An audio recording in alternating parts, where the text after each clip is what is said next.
Programme में खुशामदीद। मैं हूं आपका मेजबान समी इब्राहिम। आइए नजर डालते हैं आज की टॉप स्टोरीज पर। परवेज मुशर्रफ के खिलाफ गद्दारी का मुकदमा, हुकूमत और अपोजिशन मुत्तहिद। नांगा पर्वत पर रहनुमाओं का कत्ल, दहशतगर्दी या साजिश।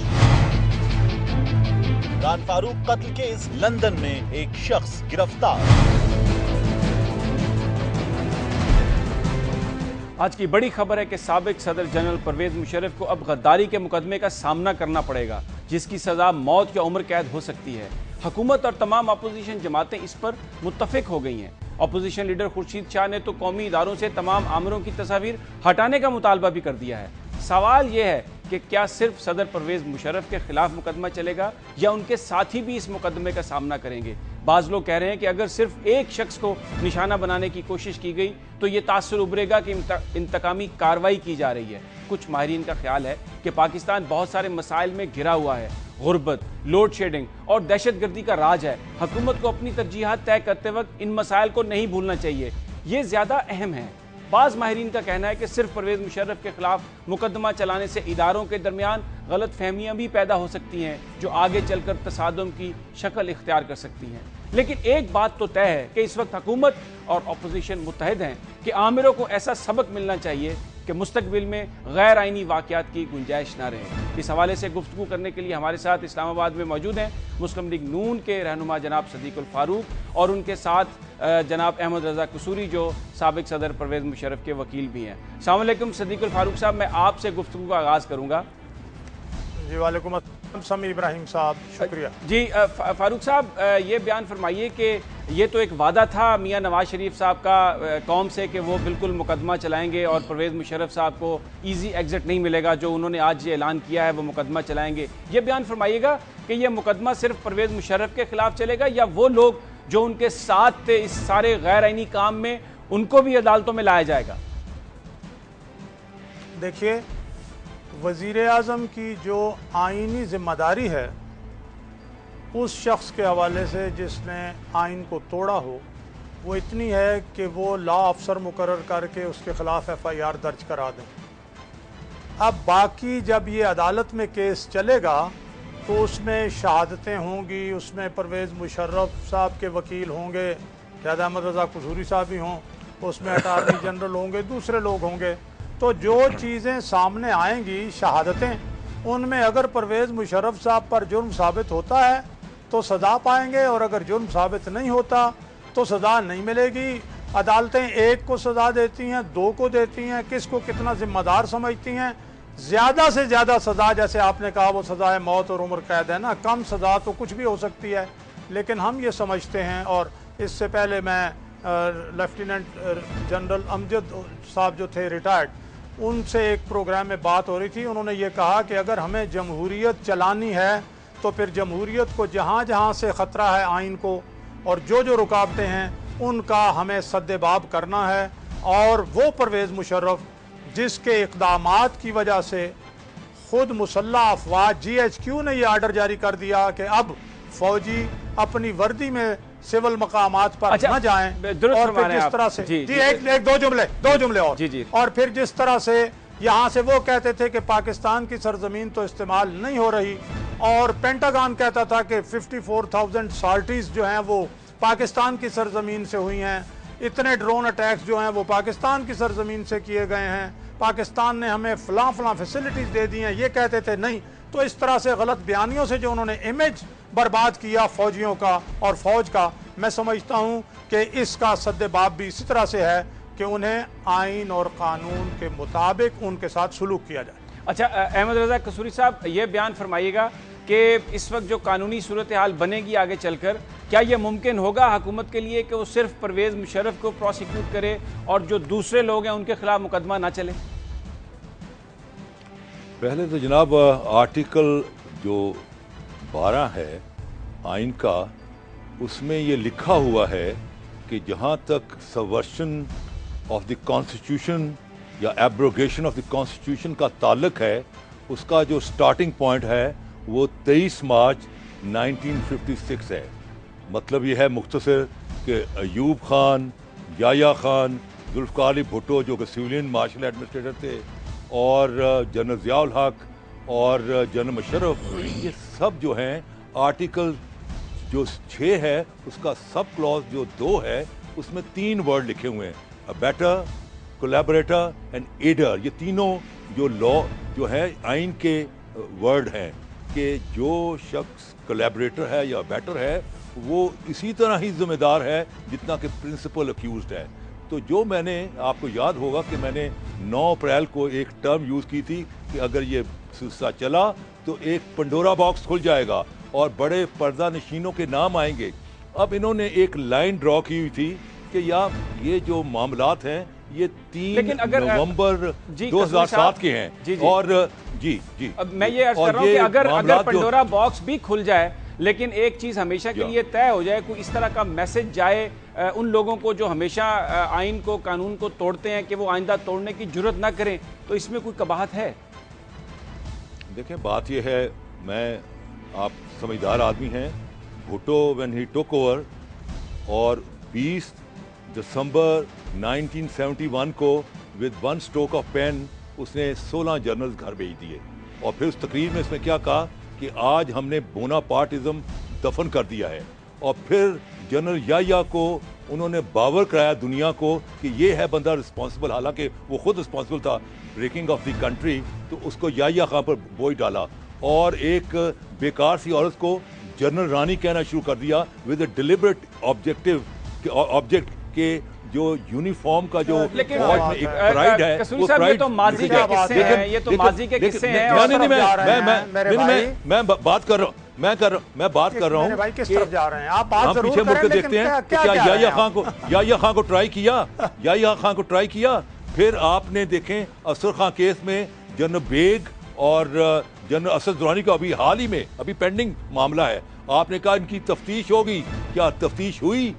बात यह है जी कि आप ये जो मामला है, मेरा नहीं ख्याल है कि ये आगे चले। आपके कसूरी साहब, मैं जरा जी कसूरी साहब आप दुरुस्त फरमा रहे हैं, ये आपका आप ये कहना चाह रहे हैं कि अक्रॉस द बोर्ड होना चाहिए। सदीकुल फारूक साहब, ये जो पॉइंट है अहमद रजा कसूरी साहब का, ये तो अपनी जगह दुरुस्त है कि अगर आप सिर्फ एक आदमी के खिलाफ मुकदमा चलाएंगे और दूसरे जो उनके साथी थे उनको नहीं करेंगे तो ये तो एक इंतकाम लगेगा, और फिर क्या ये भी नजरिया जरूरत नहीं है कि आप उस इदारे को बचाने की कोशिश कर रहे हैं, सिर्फ एक आदमी को पिनलाइज कर रहे हैं। समी इब्राहिम साहब, पहली बात तो ये है कि अभी FIR ने दर्ज होना है और जितने दलाइल जनाब अहमद रजा कसूरी साहब और मुतवक्को अगर कोई और वकील भी परवेज़ मुशर्रफ साहब ने करना है उनके दिलो दिमाग में हैं और कानून की किताबों में हैं और दूसरे मुल्कों के अदालतों के जो नज़ायर हैं वो पेश करने हैं, वो ये सब अदलिया के सामने, अदालत के सामने जाके पेश करें। ना ये अदालत है, ना मैं अदालत हूँ, ना समी इब्राहिम साहब अदालत है। ये तो मफरूज़ों पर बातें हो रही हैं कि ये ना करें और वो ना करें, फ़लाँ जगह से शुरू करें, फ़लाँ जगह से शुरू करें। बात ये है कि और फिर ये कि जी ये पंडोरास बॉक्स खुलेगा, क्या होगा? भाई तुर्की में फौज का आईनी किरदार रख दिया गया था और फिर फौज ने जिस तरह से काम किया वो खत्म हो गया। और अब तुर्की की इकोनॉमी को देखें और तुर्की किस तरह से आगे बढ़ा है। फारूक साहब आप हमारे साथ रहिए, अहमद रजा कसूरी साहब आप भी हमारे साथ रहिए। वक्त हुआ एक ब्रेक का और परवेज मुशर्रफ के खिलाफ जो मुकदमा चलाने का ऐलान किया गया है उस पर हमारी गुफ्तगू जारी रहेगी नाजरीन इस ब्रेक के बाद भी।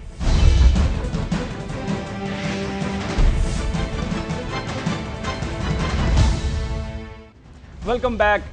बात हो रही है परवेज़ मुशर्रफ साहब के खिलाफ मुकदमा चलाने का ऐलान किया है आज वज़ीर आज़म नवाज शरीफ ने, और हमारे साथ गुफ्तगू के लिए मौजूद हैं सदीकुल फारूक साहब और जनाब अहमद रजा कसूरी साहब।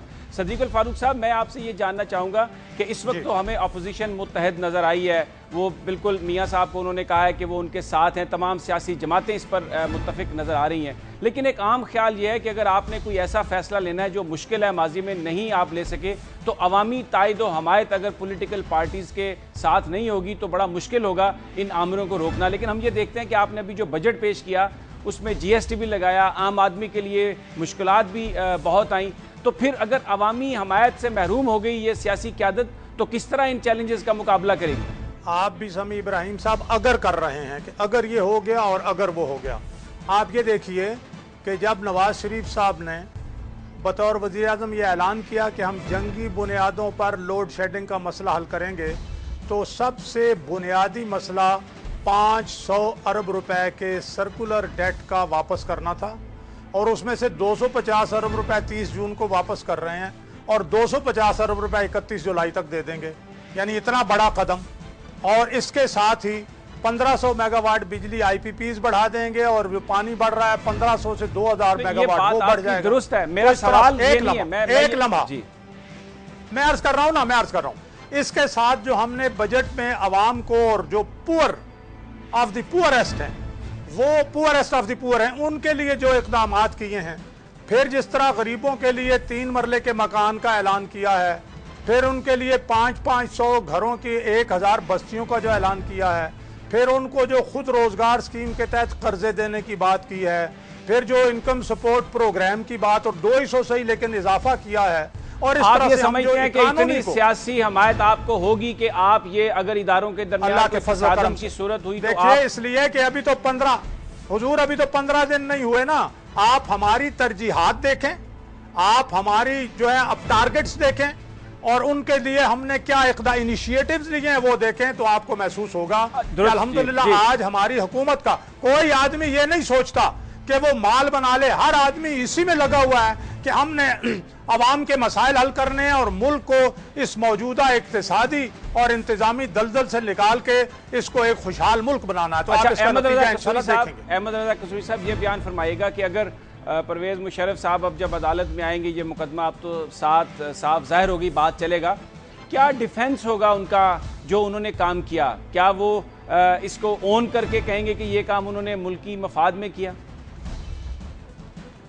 देखिए, बात यह है कि उसमें जो लफ्ज़ इस्तेमाल किया गया है वो है अपना हेल्ड इन अबेंस। हेल्ड इन अबेंस का जो वर्ड है, वो जो ओरिजिनल कॉन्स्टिट्यूशन जो 73 में जो हम लोगों ने हमने बनाया था, मैं उसमें मेंबर कॉन्स्टिट्यूंट असेंबली था पाकिस्तान की, तो उसमें ये लफ्ज़ नहीं था, उसमें सिर्फ सबवर्शन एंड एब्रोगेशन थी। तो है ये जो 3 नवंबर के इक़दाम हैं, उसमें लफ्ज़ यूज़ किया गया हेल्ड इन अबेंस। ये हेल्ड इन अबेंस जो है, ये पहली दफ़ा इस्तेमाल हुआ 18वीं तरमीम में, जो कि पास हुई अप्रैल 2012 के अंदर। अब जब किसी लॉ में कोई सज़ा हो या कोई इसमें राइट्स हो, तो उसको आर्टिकल 12 के तहत उसकी एप्लीकेशन रेट्रोस्पेक्टिव नहीं होती। यानी अगर आपने इस पर करना है, सजा देनी है कि आपने हेल्ड इन अबेंस किया, तो हेल्ड इन अबेंस का जो लफ्ज़ है आइन के अंदर नहीं था ऑन 3 नवंबर 2007 को। कसूरी साहब, ये तो टेक्निकल और कानूनी बहसें हैं, जिसका फैसला अदालतें करेंगी। बात ये है जी कि हम ये कहते हैं कि इसमें कोई 700-800 पर्दा नशीनों के नाम आते हैं, जिसमें मियां नवाज शरीफ भी कोलैबोरेटर हैं, because he was a person जो कि ब्रॉट अप बाय द माशाल्लाह की गोद में पले। क्या बात है। और फिर तमाम है आपके दलाइल, तमाम ये जो जिन्होंने 17th अमेंडमेंट पास की, उनको वो सारे पकड़े जाएंगे। जजेस जो हैं 70-80 वो पकड़े जाएंगे।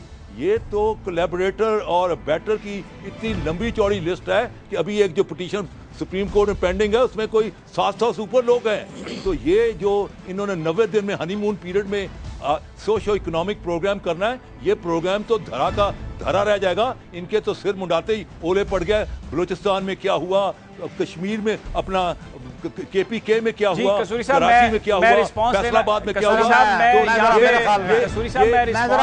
का प्रोग्राम रह जाएगा और ये सिविल वॉर कंडीशन आ जाएगी पाकिस्तान के अंदर। सदीकुल फारूक साहब, सिविल वॉर कंडीशन आप बिल्कुल इनको रिस्पांस कीजिए कसूरी साहब को, लेकिन मेरा एक सवाल उसमें मैं शामिल करना चाहता हूँ। कुछ लोगों का ये ख्याल है कि इस वक्त बजट के बाद जो क्राइसिस आया और उसके बाद जो इस वक्त बैनुल अक़वामी तौर पर सूरत हाल हुई है कि जॉन कैरी अभी इंडिया में है, पाकिस्तान नहीं आ रहा है क्योंकि अभी हमारे पास वज़ीर ख़ारजा भी नहीं है, ये कुछ तवज्जो हटाने के लिए भी कोशिश की गई है। एक ऐसा इशू कि जिसका आवाम के जो मसाइल है उससे कोई इतना ज़्यादा गहरा ताल्लुक नहीं। जी फारूक साहब, पहली बात तो ये है जो लोग ये कहते हैं कि पाकिस्तान के पास वज़ीर ख़ारजा नहीं है, वो ये भूल जाते हैं कि वजारत खारजा फ़िलहाल वज़ीर आज़म मोहम्मद नवाज शरीफ के अपने पास है। वो मुल्क के वज़ीर आज़म भी हैं और वज़ीर खारजा भी हैं और वज़ीर दिफा भी हैं। पहले तो यही बात वो भूल जाते हैं और इस लाइल्मी की बुनियाद पर एक बहुत बड़ी इमारत खड़ी कर देते हैं। नंबर एक, नहीं, ये बात साहब ये लाइल्मी नहीं है, क्योंकि वो ये कहा यह जा रहा है कि अगर कहीं किसी जगह पे वजीर खारजा की जरूरत हुई जाने की, तो क्योंकि वो पोर्टफोलियो नवाज शरीफ के पास है और कोई वजीर खारजा नहीं होगा तो मुलाकातों में प्रॉब्लम आएगी, जैसे अभी जॉन कैरी साहब ने पाकिस्तान आने से इनकार किया है। कोई प्रॉब्लम नहीं होगी, कोई प्रॉब्लम नहीं है। जब वजीर आजम ने वजारत खारजा का पोर्टफोलियो अपने पास रखा है तो वो वजीर खारजा भी हैं, वो वजीर खारजा का किरदार अदा करेंगे। जहां उन्हें बल्कि अमरीकी वजीर खारजा को तो एक स्टेप ऊपर रिसेप्शन भी मिलेगी और उनसे जो है गुफ्तगू और मुज़ाकरात भी होंगे कि उस आदमी से मुज़ाकरात करेंगे जो बैक वक्त वजीर खारजा और वजीर आजम है। लेकिन इस बात पे तो कौन बड़ा एतराज करेगी कि आप वन स्टेप ज्यादा अगर रिसेप्शन देंगे। ना ये आप भी, आप मेरे दोस्त हैं, मेरे भाई हैं, किसी को कोई एतराज नहीं, कोई एतराज नहीं। जब वजीर आजम ने एक लम्हा जरा सुने, जब वजीर आजम ने सोच समझ के एक पोर्टफोलियो अपने पास रखा है तो वो इसे निभाना भी जानते हैं। दूसरी बात मैं आपसे अर्ज करूंगा कि मेरे भाई और बुजुर्ग भाई ने अभी जो दलाइल दिए हैं, इन्होंने पहले कहा था कि परवेज मुशर्रफ जब आएगा तो 2 जलसों की मार है सारी सियासत, एक जलसा कराची में और एक जलसा जनाब अली वो लाहौर में करेंगे, तो फिर देखें क्या होता है। आपने अलाउ नहीं किया, कुछ भी आपने अलाउ नहीं किया। ये केसेस मैं अर्ज करूं, एक लम्हा सबर करें जरा। मैं ये अर्ज कर रहा हूं कि इस तरह के दलाइल बिल्कुल बेबुनियाद हैं और वो जो दलाइल पेश कर रहे हैं, दुनिया टीवी पे समी इब्राहिम साहब चीफ जस्टिस ऑफ पाकिस्तान नहीं बैठे हुए उनके सामने दलाइल दे रहे हों और समी इब्राहिम साहब ने बतौर चीफ जस्टिस अपना फैसला सुना देना हो, ये जितनी बातें ये कर रहे हैं, अवाम की अदालत में हूं, सुप्रीम कोर्ट इजाजत देती है, आप करते रहें। अवाम की अदालत से फैसला देने से ना किसी को फांसी की सजा मिलती है, ना कोई जेल जाता है।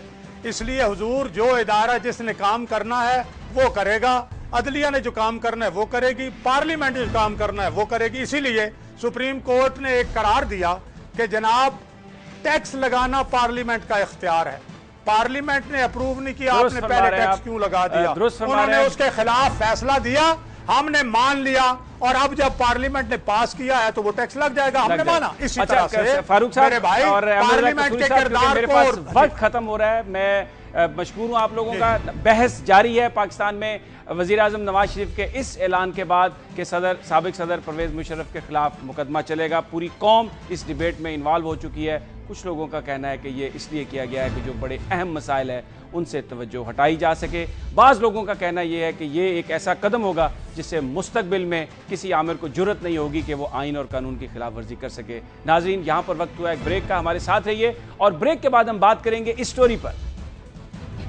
नांगा पर्वत पर कोहपैमाओं का कत्ल, दहशतगर्दी या साजिश।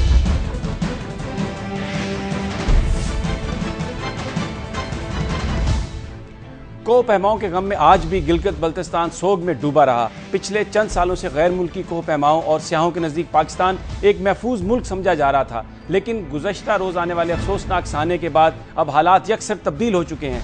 याद रहे कि इससे कब इसी नौयत का एक वाक़या श्रीलंकन टीम के साथ भी पेश आया था, जब कज़ाफ़ी स्टेडियम के बाहर उन्हें निशाना बनाया गया था। इस वक्त तो मकसद एक ही था, बैनुल-अक़वामी सतह पर पाकिस्तान को बदनाम करके गैर महफूज मुल्क करार दिलवाया जाए। लेकिन इस बार ऐसा लग रहा है कि मकसद महज पाकिस्तान की बदनामी नहीं, बल्कि बहुत सारे ऐसे दूसरे अवामिल भी हैं जिन्हें नज़रअंदाज नहीं किया जा सकता। बाज़ अस्करी और सियासी माहिरीन के नज़दीक ये कार्रवाई पाकिस्तान के दोस्त मुल्क चीन को नाराज़ करने की साजिश है, क्योंकि सिर्फ इसी कैंप को ही निशाना बनाया गया जिसमें चीनी कोहपैमा शामिल थे। इस तरह ग्वादर पोर्ट का कंट्रोल चीन के हवाले करने पर भी बाज़ आलमी ताकतें पाकिस्तान से नाराज़ हैं।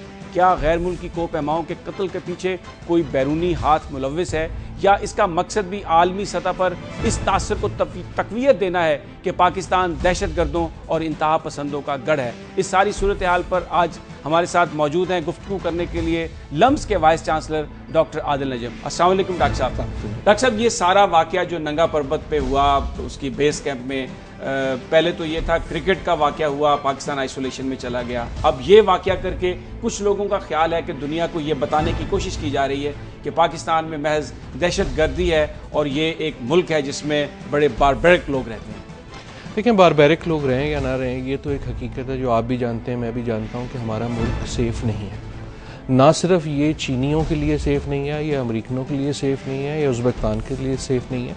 आप और मैं भी जब हम घर से निकलते हैं तो हम भी इस तरफ देखते हैं, उस तरफ देखते हैं, हम भी अपने आप को महफूज नहीं समझते।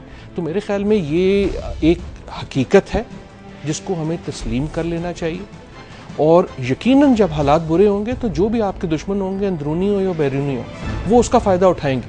तो बैरूनी हाथ हो या ना हो, लेकिन हमारी अपनी उंगलियों के निशान जो हैं वो उस सिचुएशन पे तमाम पर हैं जो इस मुल्क में, चाहे वो गिलगित हो, चाहे वो ज़ियारत हो, चाहे वो कोयटा हो, चाहे वो कराची हो, हर तरफ पाकिस्तानी मर रहे हैं। ये सिर्फ अगर इस बार बाहर के मिले तो ये एक इनसिक्योरिटी की जो फ़ज़ा है ये एक हकीकत है, और उसका कुछ ना कुछ करना होगा। लेकिन यकीनन इसके पीछे एक कोई गैर मुल्की हाथ लगता है, क्योंकि इतनी पहाड़ी पर जाकर लोगों को मारना, पाकिस्तान में आप दुरुस्त फरमा रहे हैं सिक्योरिटी के हालात बड़े ख़राब हैं, लेकिन ये तो कुछ एक ख़ास एजेंडा और ख़ास मकसद है। जंग में जो किसी को नुकसान पहुंचाना है उसकी सबसे बड़ी तरीका ये है कि उसकी जो शोहरत है, उसकी जो बदनामी है, उसकी जो नेक नामी है, उस पर अटैक किया जाए। ये एक परसेप्शंस की जंग है, ये एक इमेज की जंग है।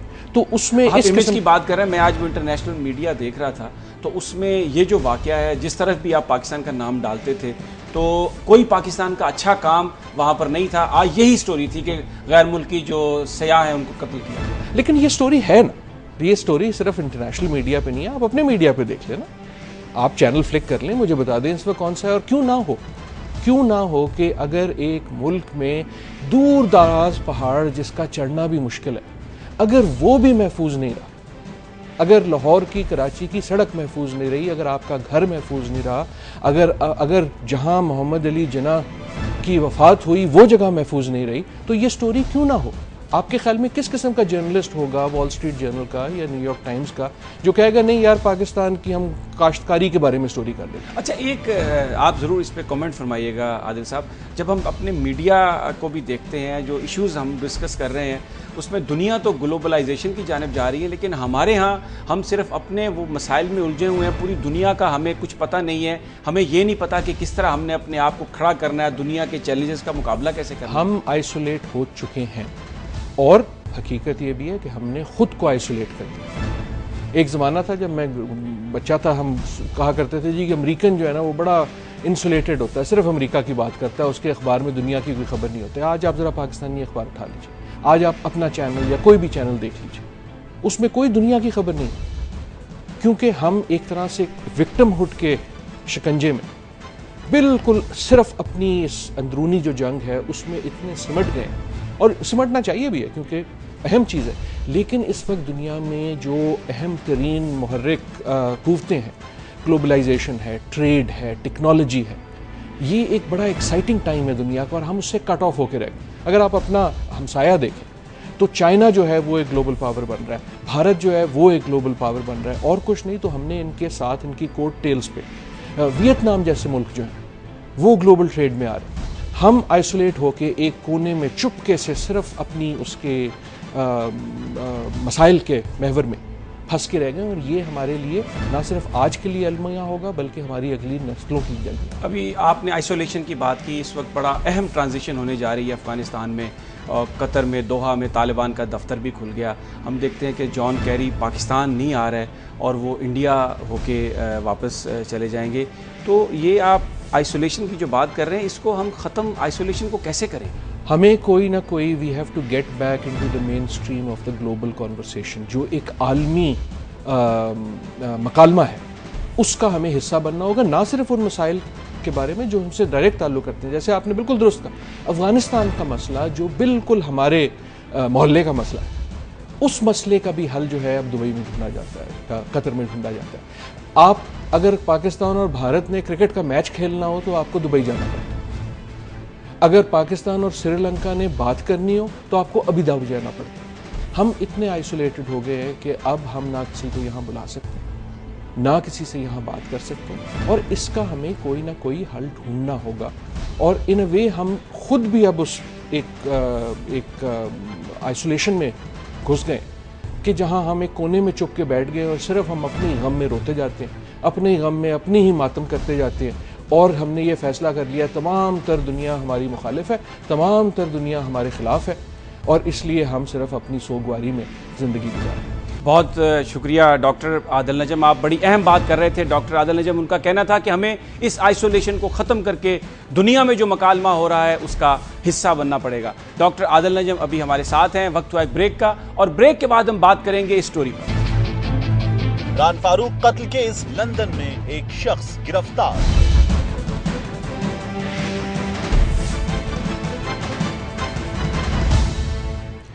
लंदन पुलिस ने MQM के रहनुमा डॉक्टर इमरान फारूक कत्ल केस में हीथ्रो एयरपोर्ट से पाकिस्तानी नजाद बरतानवी शहरी को गिरफ्तार किया है। ये एक अहम केस है और लंदन पुलिस के लिए चैलेंज बना हुआ है। पुलिस का कहना है कि वो कातलों के करीब पहुंच चुकी है। इस जुर्म में 8 से 10 अफराद मुलव्वस हैं। मजीद गिरफ्तारियों का इम्कान भी है। लंदन पुलिस के इंसदाद दहशतगर्दी के यूनिट ने चंद दिन पहले 2 घरों पर छापे मारे थे, जहां से उसे अहम मालूमात मिली थी।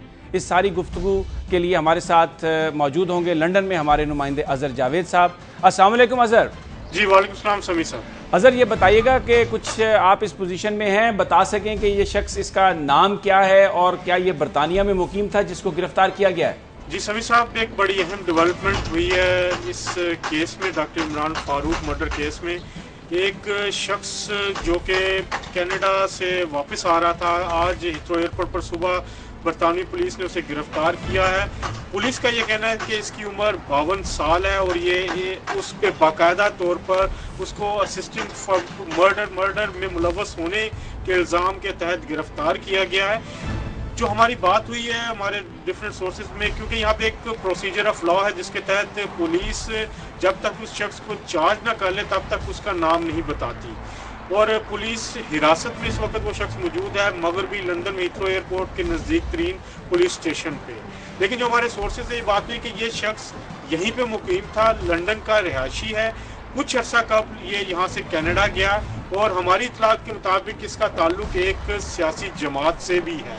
और इस सारे जो किस्से में जो सारे इन्वेस्टिगेशन चल रही है, बरतानी पुलिस इस वक्त बहुत ही मुतहर्रिक है।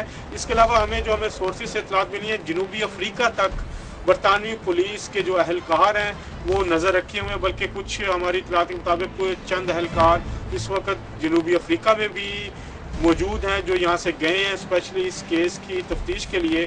तो ये एक इंटरनेशनली जो तफ्तीश का दायरा कार है, ये बढ़ गया। अच्छा, ये अजहर ये बताइएगा कि ये भी कहा जा रहा है कि इसमें 8 से 10 अफराद मुलव्वस हैं जिनको पकड़ने की कोशिश की जा रही है। उनके बारे में कुछ आप बताने की पोजीशन में है कि क्या वो सारे लंदन में हैं या जैसे साउथ अफ्रीका में पुलिस गई है वहां पर मुकीम है, किसी और मुल्क में भी हो सकते हैं? जी सभी साहब, जो हमारी पुलिस सोर्सेज से बात हुई, जो हमें इस बारे में मालूमात मिली है, उसके मुताबिक पुलिस ऑन रिकॉर्ड तो ये कहती है कि 10 के करीब लोगों को अंडर कॉशन इंटरव्यू किया गया। जो आज हमारी बात हुई है उसके मुताबिक जो सोर्सेज हमें बताते हैं कि कम अज़ कम 5 अफराद ऐसे हैं जो इस वक्त लंदन में मौजूद हैं जिनको बरतानिया छोड़ने पर जिनके पाबंदी लगा दी गई है। और यहाँ के मुकामी जो तमाम पोर्ट्स हैं जो जिनमें पुलिस स्टेशन भी हैं, इसके अलावा और सरहदी ज़राए भी जितने जो जहाँ से निकला जा सकता है वहाँ पे भी उन 5 की जो तस्वीरों के साथ तमाम बायोडाटा मौजूद है कि अगर वो बाहर निकलने की कोशिश करें तो उन्हें यहाँ से निकलने ना दिया जाए। तो बरतानवी पुलिस इस वक्त बड़ी मुतहरक है। अजहर हमारे साथ ही रहिए, आप हमारे साथ ही रहिए क्योंकि डॉक्टर आदिल नजम भी हमारे साथ हैं। डॉक्टर साहब, ये एक बड़ा इवेंट है, अनफोल्ड हो रहा है, एक बड़ा अहम कत्ल केस था ये डॉक्टर इमरान फारूक का। मैं आपसे सवाल ये करना चाहता हूँ कि अल्ताफ़ साहब और MQM की क़यादत तो बड़े अरसे से मुल्क से बाहर है, लेकिन हमने कभी भी ये नहीं देखा था कि जो बरतानवी सफारतकार हैं अपनी ऑफ द रिकॉर्ड गुफ्तगू में भी वो बड़े मोहतात होते थे। गुज़श्ता चंद माह से हम ये देख रहे हैं कि वो बाकायदा जर्नलिस्टों को बुलाते हैं, उनके साथ मीटिंग्स करते हैं और उनकी मीटिंग्स में उनकी गुफ्तगू में कुछ इस तरह का लहजा होता है, इस तरह के अल्फाज इस्तेमाल किए जाते हैं जो माजी में नहीं होते थे। अब अगर हम नज़र डालें तो बहुत सारे ऐसे लोग हैं जो पाकिस्तान में, बलूचिस्तान में आज़ादी की जिसे वो तहरीक कहते हैं उसमें इन्वॉल्व हैं, लेकिन उनके बारे में अभी भी जो बरतानिया के सफारतकार हैं उनका रवैया बड़ा ऐसा होता है जिसमें कोई एनिमोसिटी की बू नहीं आती। क्या वजह है? क्या ये वही अपने मफादात के तहत लोगों को पनाह देना और फिर उनको इस्तेमाल करना? मफादात भी हैं, यकीनन होंगे, लेकिन उसके अलावा दूसरे मुल्क में एक तो है ना कि पाकिस्तानी पाकिस्तान में कत्ल हो, अब अगर दूसरे मुल्क में भी जाके हमारी जो सियासत का जो एक अगली पहलू है, एक जो घिनौना पहलू है, वो दूसरे मुल्कों की सड़कों पे खून बहने शुरू हो जाए तो वो भी तंग आ जाते हैं। तो ये जो हम पहले बात कर रहे थे उस आइसोलेशन की और एक इमेज की कि पाकिस्तान से और पाकिस्तानी से अब दुनिया को किसी किस्म की अच्छी खबर की तवक्को नहीं रही। और ये भी उसकी, आप देखें अगर आपके एयरपोर्ट्स पे पाकिस्तानियों की तस्वीरें लगेंगी, अगर एयरपोर्ट्स पे साउथ अफ्रीका में और बरतानिया में और कनाडा में कल आप जहाज़ पे बैठेंगे, परसों कोई और बैठेगा, जब हमारी वहाँ छानबीन की जाएगी फिर मैं और आप चीखेंगे कि जी हमारे साथ बड़ी ज़्यादती हो रही है। लेकिन असली बात यह है कि ये ज़्यादती नहीं है, दुनिया जो है वो हमारी हरकतों से तंग आ चुकी है। और लेकिन इसका निशाना तो आम आदमी बनते हैं डॉक्टर साहब। जो आम आदमी है वो बेचारा तो पाकिस्तान का पिसरा है अपनी एस्टेब्लिशमेंट के हाथों भी और बाहर भी जाके, लेकिन ये करने वाले इस तरह के काम ये तो चंद मुट्ठी भर लोग हैं। बिल्कुल, लेकिन वो मुट्ठी भर लोगों को हमने एक तरह से पनाह दी है। इस तरह से हमने एक मैं हुकूमत की बात, रियासत की बात नहीं कर रहा, मैं मुआशरे की बात कर रहा हूँ। हमने उस तबके को पनाह दी है, उसको इग्नोर करके, उसके लिए बहाने बना के। हम जो अभी बात कर रहे थे कोपहमाओं की, तो उसके बाद भी जो एक वो वर्नैकुलर आ जाता है कि जी हमारी गलती नहीं है, किसी और की गलती है, तो कभी कभी मान लेना चाहिए कि देयर इज समथिंग रॉन्ग। अच्छा, आपका कहने का ये मतलब है कि बुनियादी तौर पर जो बरतानवी सफारतकार हैं, ये जो बरतानिया की एक सोच में तब्दीली की वजह ये है कि हम अपने मुल्क में तो कत्लो गारत करते रहे, उन्हें इससे कोई परेशानी नहीं, लेकिन अगर लंदन की गलियों में जाकर वो किया तो फिर वो इसको टॉलरेट नहीं करेंगे। जाहिर है वो उसको, क्योंकि वो उनके ऊपर भी फिर वो खून की छुट्टियाँ जब फैलेंगी तो दूसरे उसके बदन पे भी आएंगी। तो कहने का मेरा मकसद ये है कि एक तो है इसमें आलमी पहलू के अंदर की क्या साजिश है, वो साजिश शायद ज़रूर हो, लेकिन साजिश सिर्फ तब होती है जब आप कमज़ोर हो। ख़बर जो हम अगर पहली वाली स्टोरी पे फिर जाएं जो ये माउंटेनियर्स की है, ख़बर ये नहीं है कि किसी ने शायद अंदरूनी या बैरूनी दुश्मन ने आके उन्हें कत्ल कर दिया। ख़बर ये है जिस पे दुनिया चीख रही है कि पाकिस्तान के लोग, पाकिस्तान की हुकूमत, पाकिस्तान की सल्तनत नाअहल है और इनकेपेबल है अपने मेहमानों के भी ख्याल रखने की। आदिल हमारे साथ ही रहिए। अजहर जावेद, ये बताइएगा कि आपने ये बयान किया था कि जो ये रेड हुआ था उसमें उस यूनिट के लोग भी शामिल थे, जो कोई माली जो कानून की खिलाफ वर्जी की गई हो, कुछ उस हवाले से भी कुछ डेवलपमेंट है कि क्या ये जो गिरफ्तारियों का सिलसिला है, ये कोई जो रकम की तरसील होती है, उस हवाले से भी कोई ताल्लुक है, कुछ इन्फॉर्मेशन है आपको? जी समी साहब, ये जो इस वक्त सूरत हाल है, जो डॉक्टर इमरान फारूक का जो मर्डर हुआ उसके बाद यहाँ पर, जैसे डॉक्टर आदिल भी बात कर रहे थे कि ये एक जो हमारी सियासत का एक घिनौना पहलू जो पाकिस्तान में मौजूद है वो यहाँ पे अब खुल के सामने आएगा। बहुत सारे मालूमात हैं, बहुत सारी चीज़ें हैं यहाँ पर। एक जो ट्रांजैक्शंस हमने कुछ 2-3 दिन पहले हमने दुनिया अखबार में भी दी, जो 4.5 मिलियन तक थी। इस तरह की ये सिर्फ जो हमारी तफ्तीशकारों से हमारी बात हुई, जो ऑफ द रिकॉर्ड जो हमारी उनसे बात हुई, उनका ये कहना है कि ये तो 10% भी नहीं है। इसके अलावा यहाँ पर जो प्रॉपर्टीज़ हैं, जो जिनका कोई इनकम सोर्स ही कुछ नहीं है, और वो यहाँ सारी रकूमात जो हैं वो ट्रांसफ़र होती रही। इसके अलावा जो सबसे अहम जो इशू बात थी कि डॉक्टर इमरान फारूक और उनके दोस्तों के दरमियान कहते हैं कि माली लेन देन का भी कुछ मामला ऐसे थे कि जिसमें बहुत बड़ी रकम इन्वॉल्व थी, जिसकी वजह से डॉक्टर इमरान फारूक के कत्ल तक भी नौबत पहुँची। तो सूरत हाल इस वक्त इंतहाई गंभीर है। इसके अलावा जो 2 लोग आपके पाकिस्तान में यहाँ पर इस वक्त मौजूद हैं, इस मर्डर के जो अहम जो गवाह हैं, जो यहाँ मुल्ज़मान कह सकते हैं, बरतानी पुलिस की पूरी कोशिश है इस वक्त कि उन 2 तक भी रसाई मिले, और उन 2 को जब तक वो इंटरव्यू नहीं करते, वो चाहते हैं कि उनको इंटरव्यू करने दिया जाए। हैंड ओवर तो ना हो सके, लेकिन इंटरव्यू करके उनसे मालूमात लेना चाहती हैं। तो अगले चंद घंटे बहुत अहम है, और हमारी इतलात के मुताबिक इस वक्त 2 से 3 अफराद मज़ीद गिरफ्तार हो सकते हैं। पुलिस जो है वो उनको मुकम्मल तौर पर उन पर निगाह रखे हुए है, और इस वक्त जो इंटरव्यू चल रहा है, जो शख्स पकड़ा हुआ है हीथ्रो एयरपोर्ट के नज़दीक एक पुलिस स्टेशन में, वो बहुत अहम मालूमात पुलिस को उससे मिल रही हैं। और जो पुलिस ने अपनी यहाँ पर लीड्स बनाई थी, जो अपनी इंक्वायरी तरतीब दी थी, तो वो कड़ियों से कड़ियाँ इस वक्त मिल रही हैं। और इसके अलावा जो मज़ीद 5 से 7 लोगों की गिरफ्तारी जब कंप्लीट होगी, तो आप देखेंगे कि अगले चंद दिनों में बरतानवी पुलिस जो है, और यहाँ पर जो लंदन में एक सिनेरियो ही डिफरेंट होगा, और ये डॉक्टर इमरान फारूक बहुत कत्ल का जो केस है, शुक्रिया, बहुत शुक्रिया अजहर जावेद, जो कह रहे थे कि इस वक्त भी तफ्तीश हो रही है और ये लग रहा है कि अगले चंद दिनों में मजीद गिरफ्तारियां होंगी और वहाँ पर जो पाकिस्तान के हवाले से सियासी हालात हैं उनका मंजर ही बिल्कुल मुख्तलिफ होगा। नाज़रीन, यहाँ पर हमारे प्रोग्राम का वक्त ख़त्म होता है। कल आपसे फिर मुलाकात होगी इसी वक्त टॉप स्टोरीज और एनालिसिस के साथ। अपना और अपने हमसायों का तब तक ख्याल रखिएगा। अल्लाह हाफिज़।